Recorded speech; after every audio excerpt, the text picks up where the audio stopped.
এই উত্তর 24 পরগনায় 8,000 টাকা দেবে বলে 8,000 টাকাই দিয়েছে, 16টা 500 টাকার নোট দিয়েছে, 9টা 500 টাকার নোট জাল দিয়েছে। আজ আমি জেল খাটতাম, আজ আমি জেল খাটতাম। ইতিহাস শুনবেন, আফসোস আমি জানি, বড় দুঃখ নিয়ে আজ কথাগুলো বললাম আপনাদেরকে।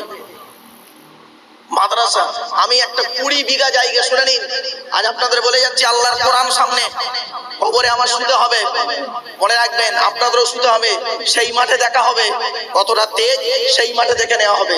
বলে যাচ্ছি শুনে নিন, আমি 20 বিঘা আমার বাপের কবরের সামনে 20 বিঘা জায়গা কিনেছি মাদ্রাসা করব বলে। আমি চিন্তা করে দেখলাম, এই লোকটার কাছে গিয়ে যদি বলি ভাই আমি 1 লাখ টাকা দেন, আমি মাদ্রাসা করব, এ লোকটা মনে করবে মৌলী সাহেবরা চিটিংবাজি, চাঁদা তুলে খেয়ে নেবে, ঠিক না ঠিক? আল্লাহর কাছে বলেছিলাম, আল্লাহ তুমি আমার জবানটাকে খুলে দাও, যাতে করে আমার মেহনতের টাকায় আমি জায়গাগুলো কিনে ঘর করতে পারি। বুঝলেন, টাকাটা বড় জিনিস, টাকাটা বড় জিনিস। আমি 20,000 টাকা দিয়ে যাচ্ছি, বা কোনো অসুবিধে নেই। বিশ্ব মানব